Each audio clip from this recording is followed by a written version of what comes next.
Hello and welcome to Chapter 11, Intervention Mapping. One of the first things I want to tell you about this chapter is to try not to be intimidated by the level of detail that is in this chapter.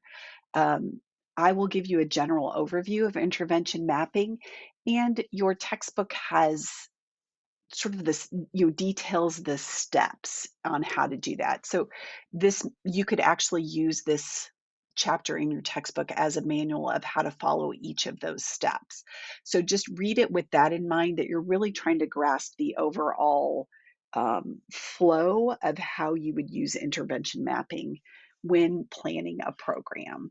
So try not to get too caught up in the minutia and the details. I will tell you that there is an entire book, actually a textbook dedicated to intervention mapping.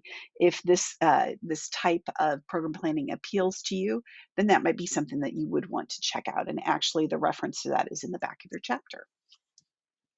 So, what is intervention mapping? Because now that I've probably completely intimidated you about what it is. It's just, again, it's a process for program planning. How do you design and develop a program?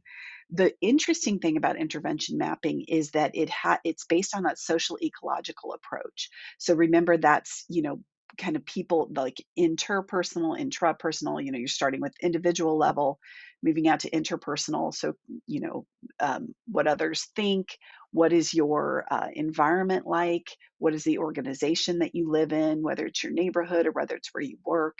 So, kind of looking at things at those different levels. It's also sometimes can be a little bit helpful to think about intervention mapping. You'll see a lot of precede proceed in intervention mapping. So when you look at that, just like there's a graphic that we'll look at that looks a lot like a precede proceed model, or the top half, it looks like precede of the precede proceed model. So again, like we always talk about in this class, we're just learning different programming models, right? So this is just one way of doing program planning. So this is a particularly good way to plan if you are someone who really likes a lot of like graphics and visuals and matrices. So think like big charts. That's basically a fancy way of saying big charts. Um, and if you like thinking in that way, if that makes a lot of sense to you, then you will love this chapter and this way of program planning.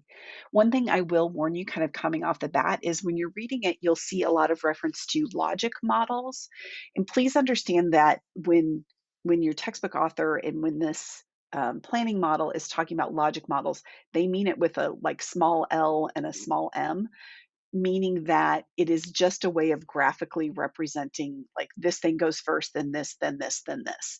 So it's not necessarily that like formal, um, the formal one that I've shown you guys before. So when you hear logic model, think small l, small m.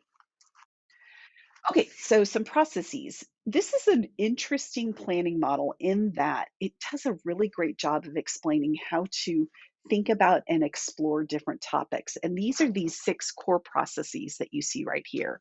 And it's a really neat way to think about how we think. So this idea that we, start with kind of this question, what is the problem? What are we seeing that's an issue?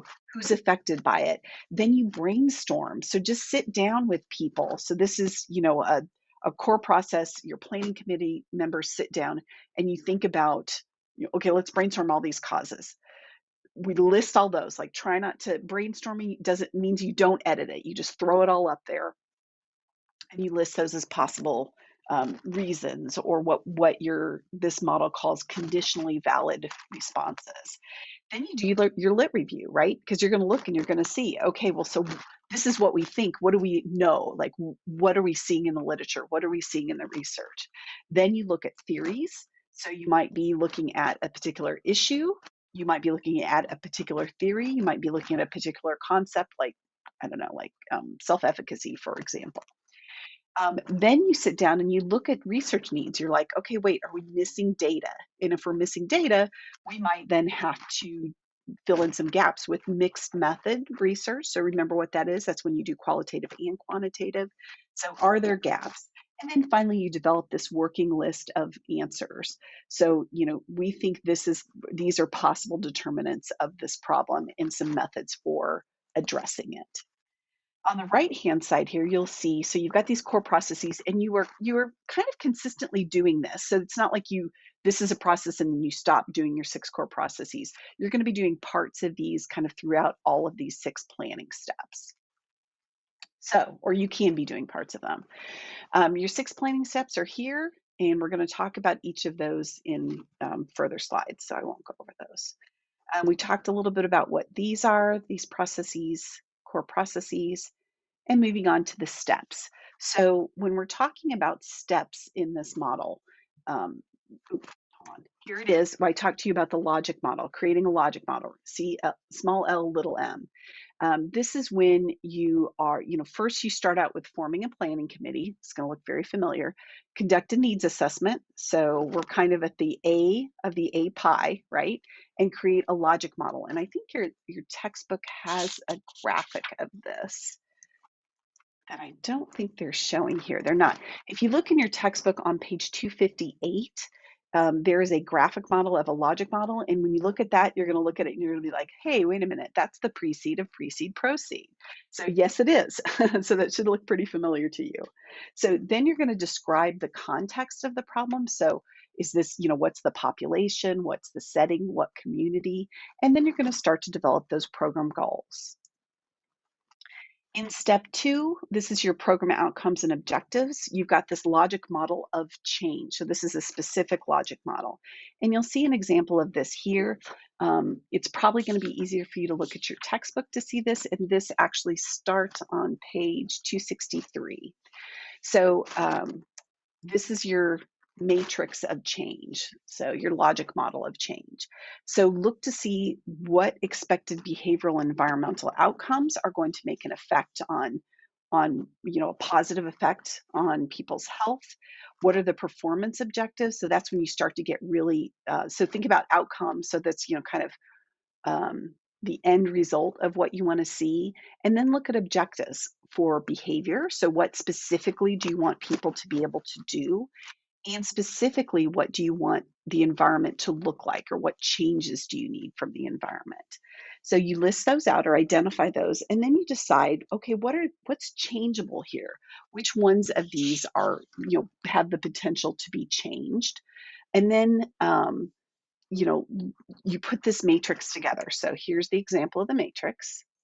And you can see we've got personal determinants. Think about those as like behavioral or antecedents to behavior. So you see here, this looks really familiar, right? You're like, oh, hey, this is KSAs right here. Exactly. Over here are your environmental changes. So these are things around people, right? So we're seeing sort of that interpersonal influence here, right? If you can see my little thing circling here, my little arrow. And then over here, we're seeing things like access, things that we tend to traditionally think about for environmental influences.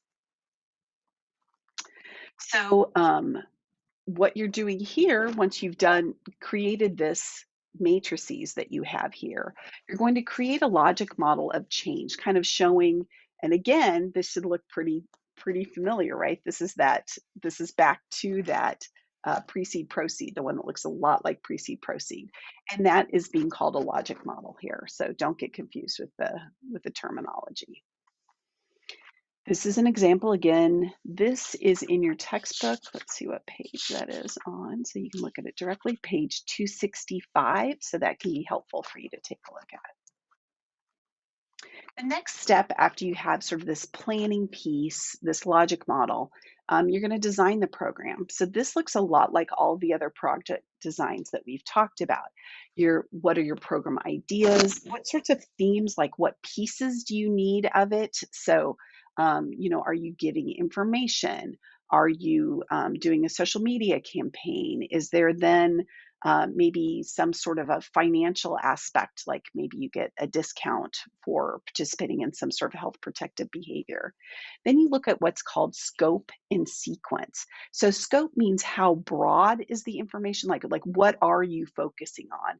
And sequence means what order are you going to be covering these? So like what specific topics in what order? And that's what you see here. Then It's important in intervention mapping to look at theory and evidence-based change methods. So you are constantly in intervention mapping thinking about theories, right? So we're thinking about, you know, what theory do we think is the best fit? Where is there, evidence based? Like, are we seeing things when we do a review of the literature that this theory is a really good way to guide um, behavior change for this particular topic, say, for example? So this is on page, let's see, 268.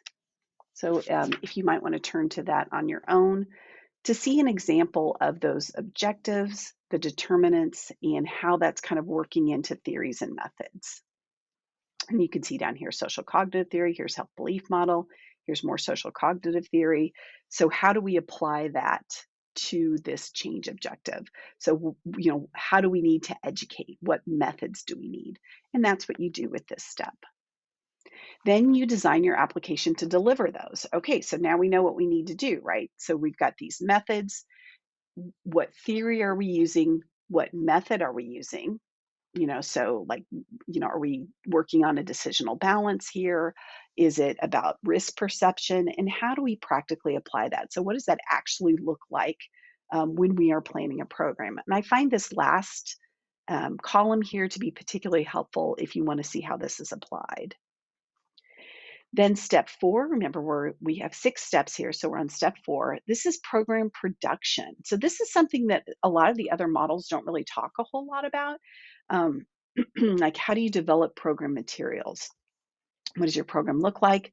What will your materials look like? So, here we've got, for example, this is a brochure that's going to be produced.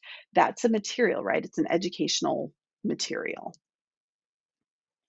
You draft the program messages and the materials. So, if you're creating something from scratch, right, you need to put a lot of thought into creating it, but then you need to pilot it. Like, you need to get out there and sort of do a pre-test with it, have people look at it. Does it seem like, is it attractive? Can they understand it? Does it seem relevant? Does it seem acceptable to them? So this is going to require, and so on. This is going to require some assessment here, right? So we're going to have to actually do some sort of a pilot test, for example.